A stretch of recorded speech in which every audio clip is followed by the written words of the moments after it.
Welcome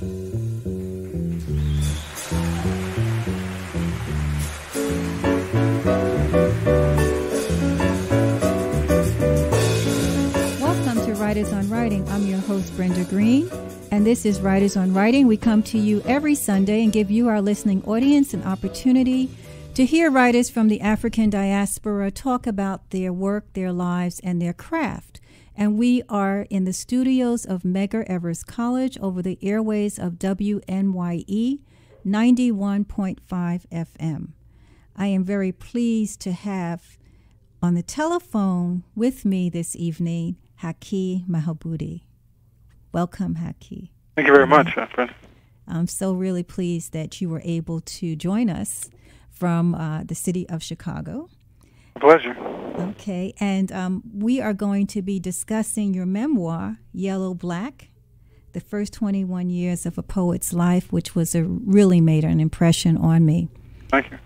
But before we begin, I'd just like to share with our listening audience some information about Haki, who's a poet, publisher, essayist, educator, the best-selling author of Black Men Obsolete, Single Dangerous, The African American Family and Transition, and Run Toward Fear, New Poems, and a Poet's Handbook.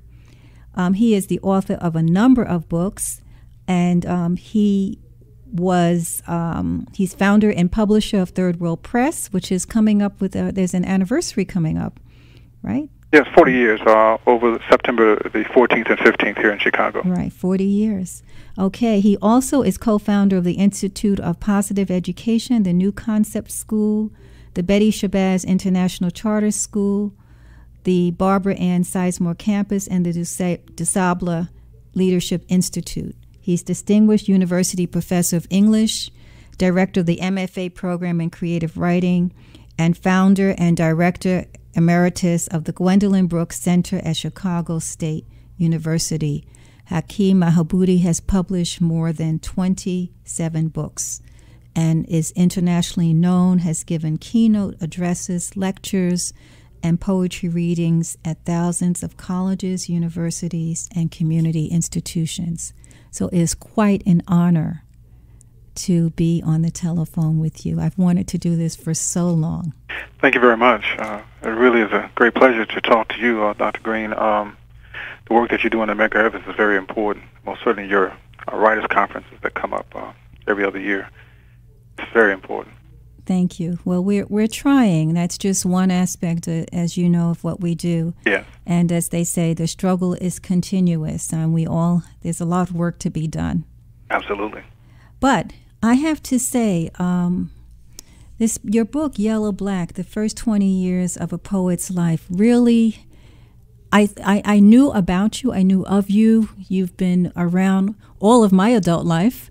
But this book really gave me an insider's view of who you are, and I really came to understand why you are so committed to institution building, to writing, the disciplined life. I mean, really came to know you in another way.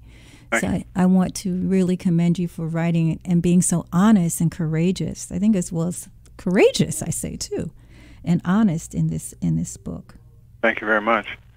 It took close to 40 years to write the book. I mean, it did take a part of my heart away in writing it, but I decided to write the book after my father passed. Mm-hmm. We were not close at all. My father never hugged me and never told me he loved me, and so it was a very distant relationship.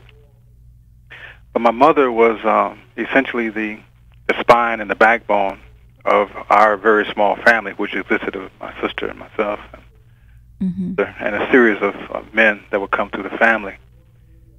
If you notice on the book, there's a picture of my mother. She was a very beautiful, beautiful woman, light-skinned woman, more in the European tradition, even though both of her parents were black.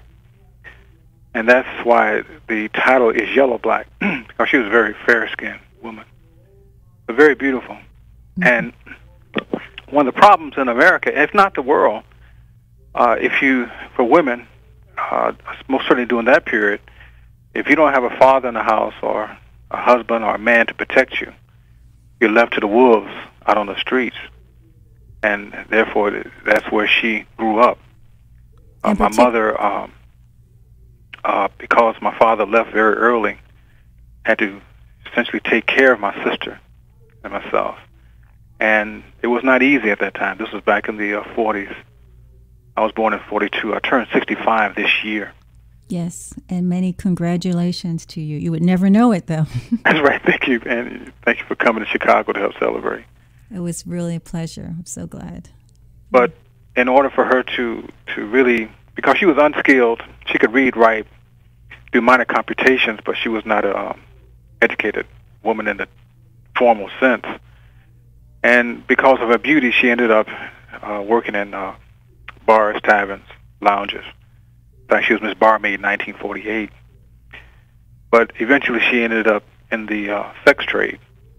Mm-hmm. She was brought into the sex trade as a sex worker, primarily by black ministers. And I write about that.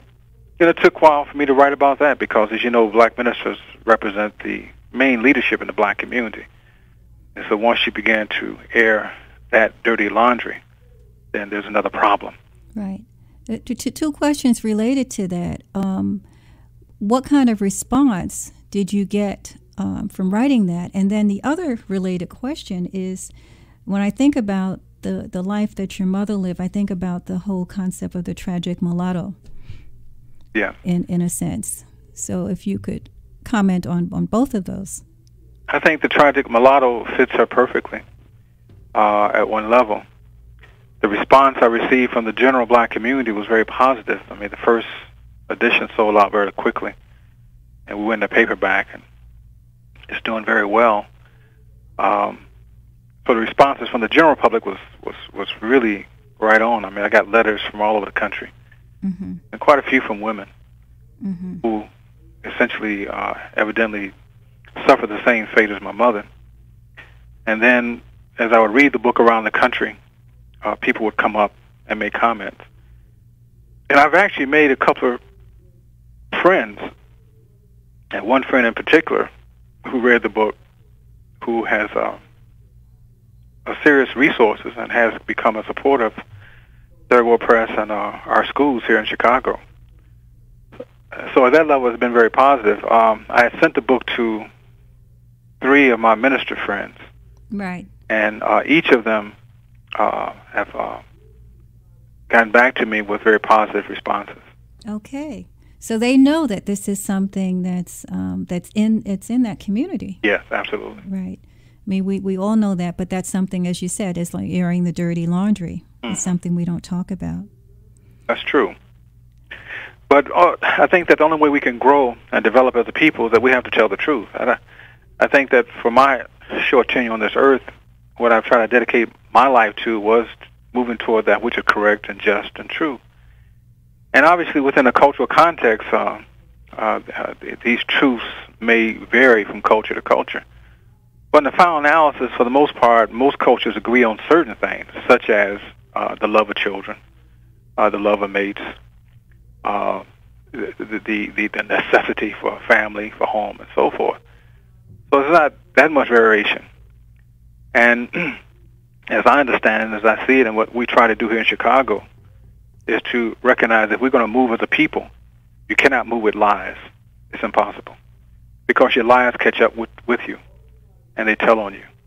And the only way we can grow and strengthen ourselves is by being truthful to each other and by trying to live a life of that's correct and just.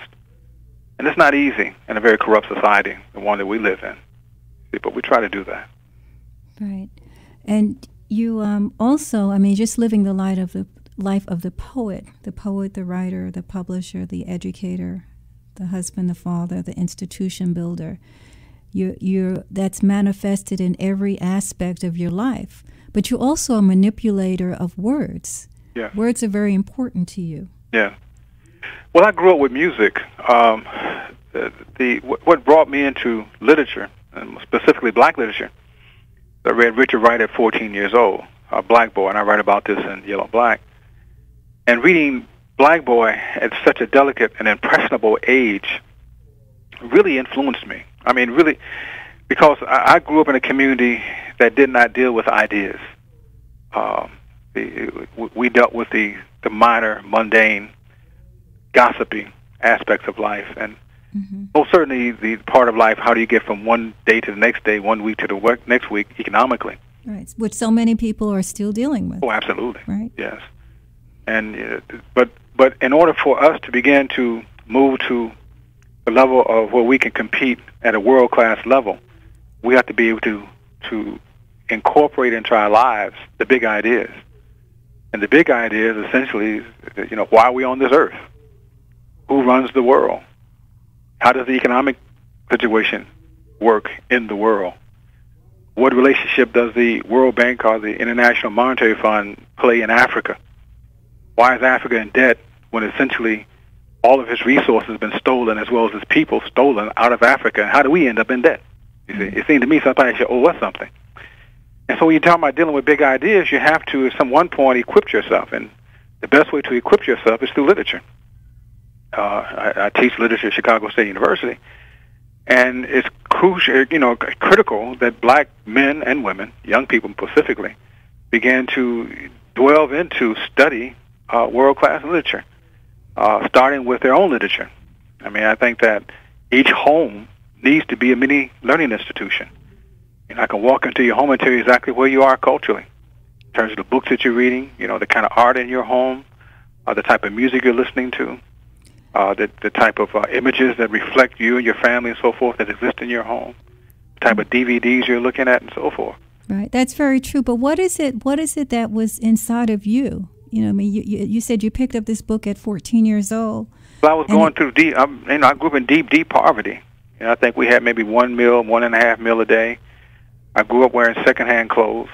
I mean, anytime you wear secondhand underwear and secondhand socks, you're poor. Yes. I grew up basically in Salvation Armies, church sales, government sales, and so forth. So I was hungry, and I was angry, very angry in many cases because of my life. But I was a very good student. And fortunately, I learned to read. And fortunately, my mother essentially insisted that I go to the Detroit Library and check out Richard Wright's Black Boy, because Richard Wright at that time was in the news. This was in the 50s. And I did. But I did not want to go to a white library and ask a white librarian for a book with black in the title, authored by a black man, critical of white America. That's right. Not in those days. Not in those days. I mean, because I really hated myself and feared white people to a certain extent.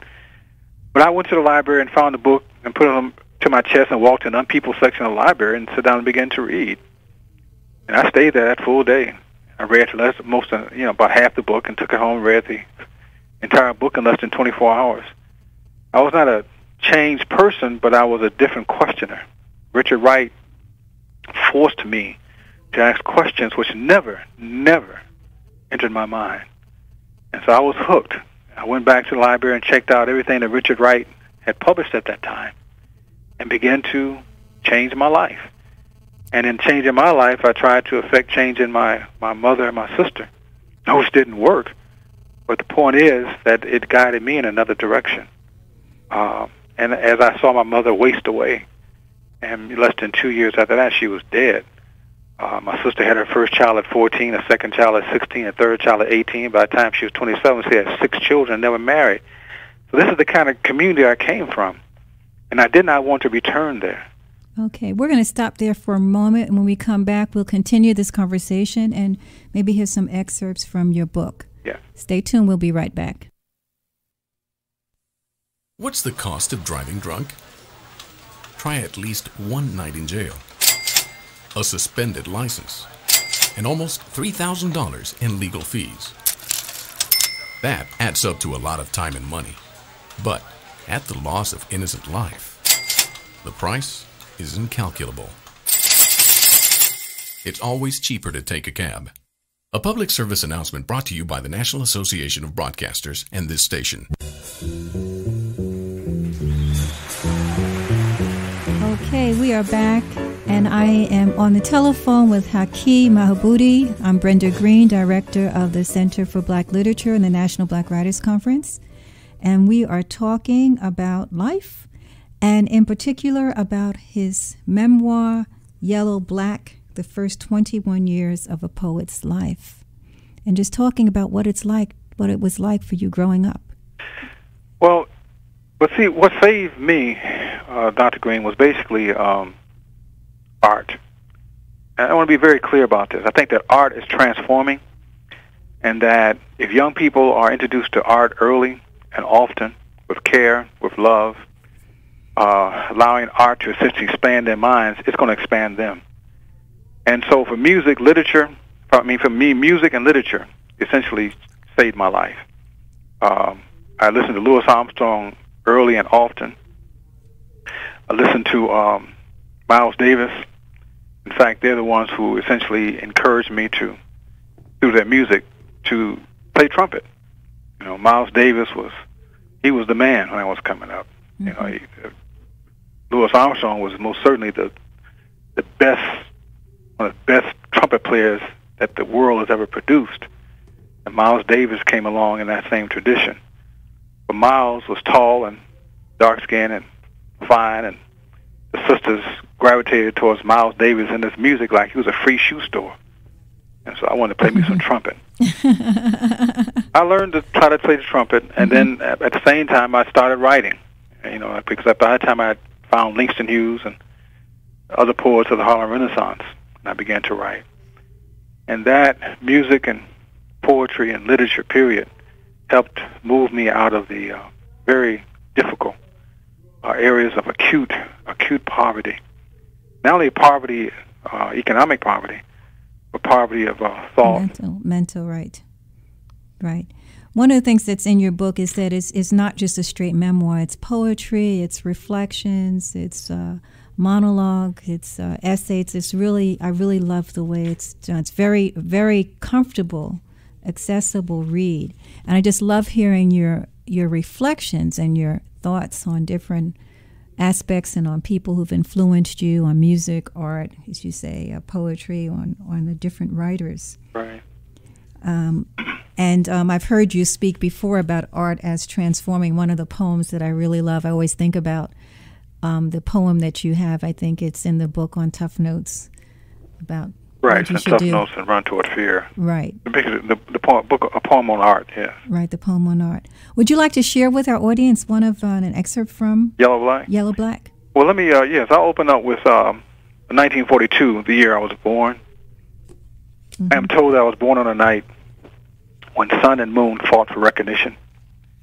Father played five-stud poker with men who did not like him, while two midwives gently opened my mother's legs so I could slide head first into a world not ready for complicated questions or uncommon ideas from people with the deepest of color, black.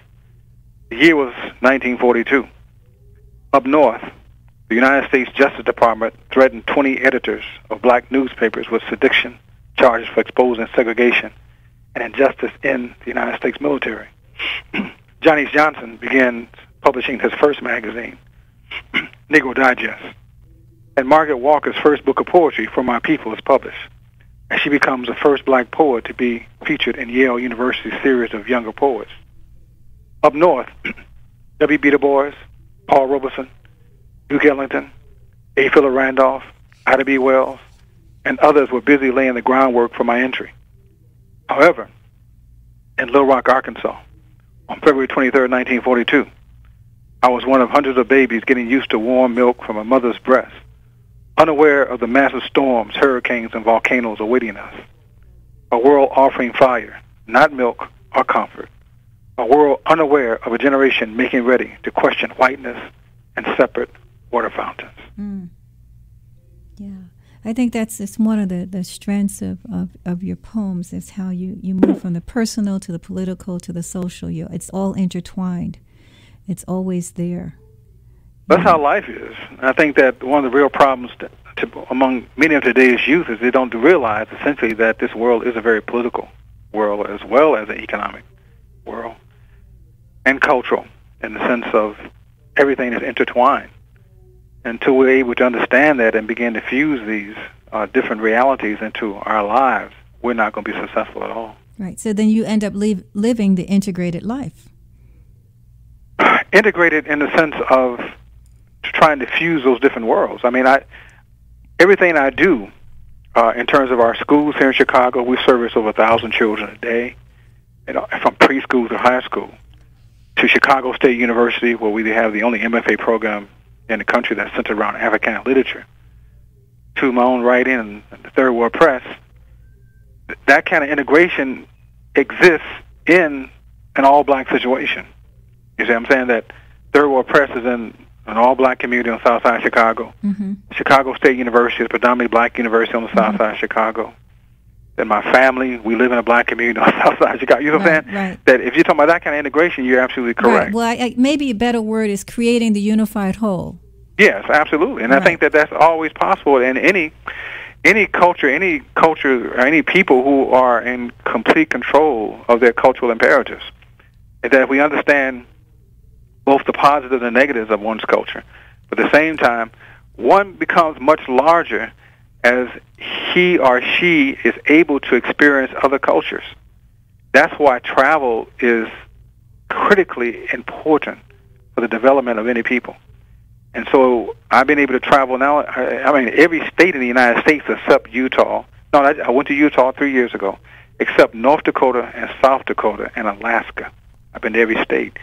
But I've been to most every continent in the world, you see, and being able to experience other cultures, especially Africa, in terms of, since I'm a man of African ancestry, that's critical in terms of saying bringing back to your home base that which is best from other cultures.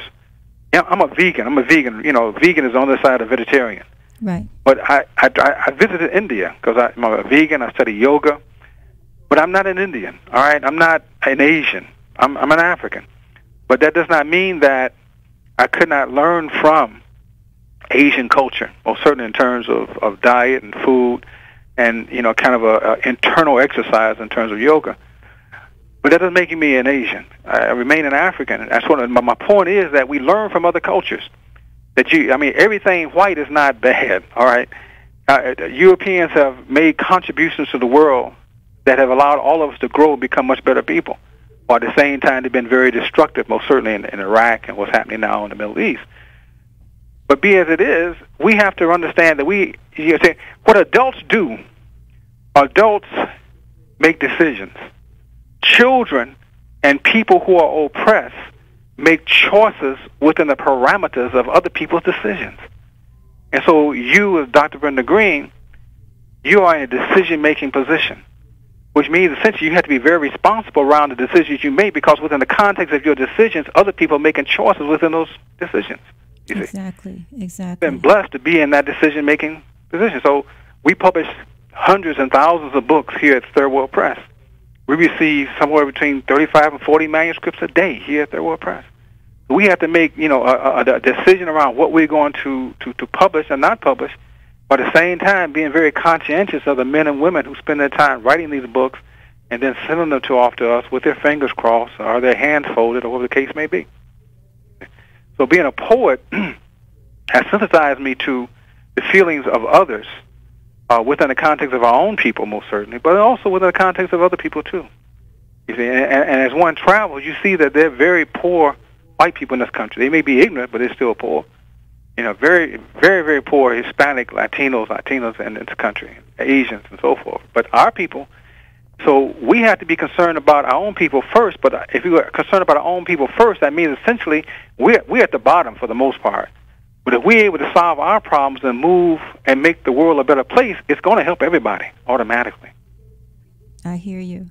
Now, just to follow up, you talk about the value and importance of art and knowing politics and your culture and history.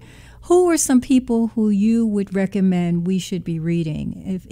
You in your book, you focused on Du Bois and Robeson and Malcolm X and Wright. Well, most certainly those four persons come off right off the top. I mean, they were essentially mentors. They mentored me, even though I did not meet Wright or Robeson or Du Bois. In fact, Du Bois and Robeson, I adopted them as my grandfathers. I never met them, but I read everything that they published. Okay. You see, especially Du Bois. I mean, you have to start off with the Soul of Black Folks. The Soul of Black Folks is a masterpiece. But from that on, you can read everything that Du Bois has basically put out. Here I Stand by Paul Robeson, the autobiography of Malcolm X, anything by Gwendolyn Brooks. Gwendolyn Brooks was my cultural mother for over 33 years. Her signature book is Blacks, which we publish here at Third World Press, and then her other books also. But I grew up with Frantz Fanon, who's still major. You see, I would say read Amiri Baraka, read Sonia Sanchez, read Mari Evans.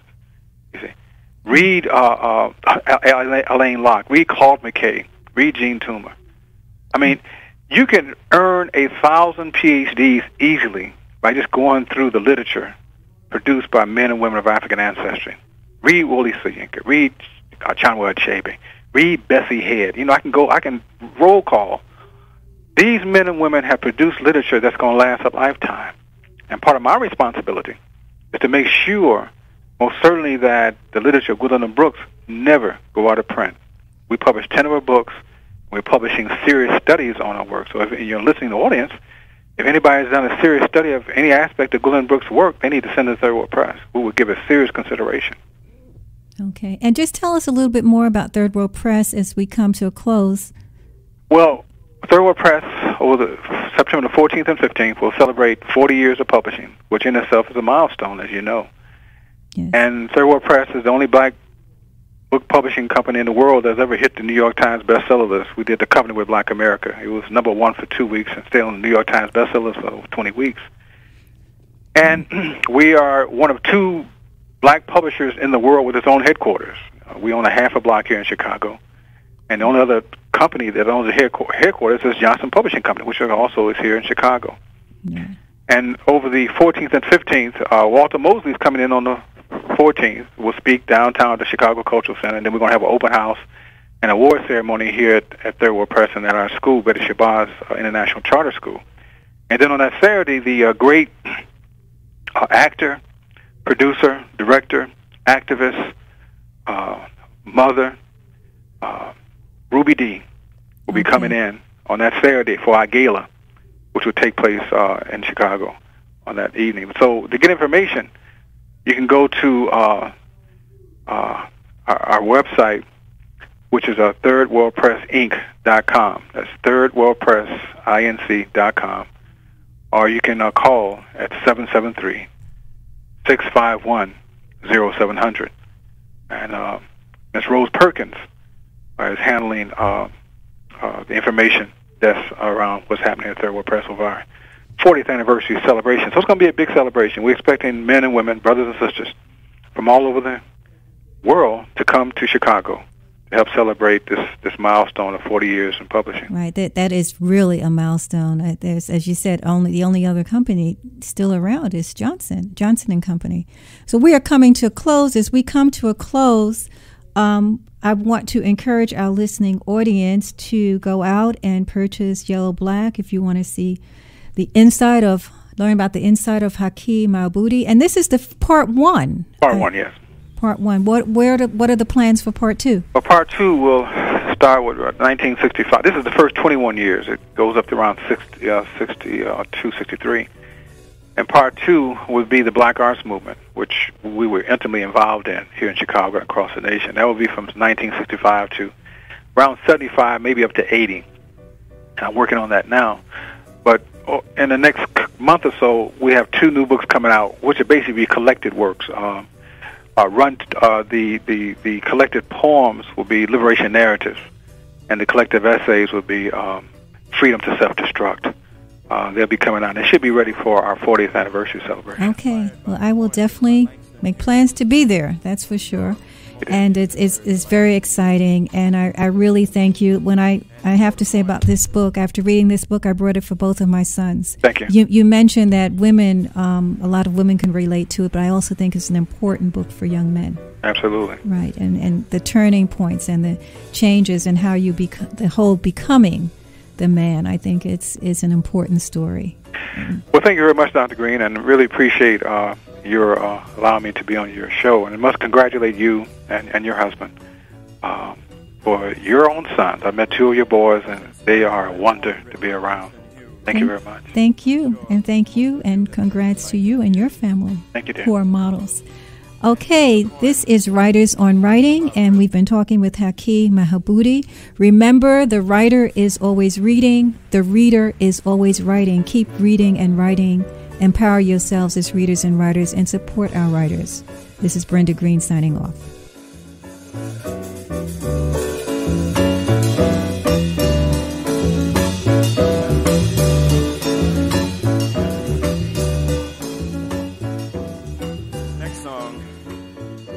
Inspired by a poem written by Langston Hughes.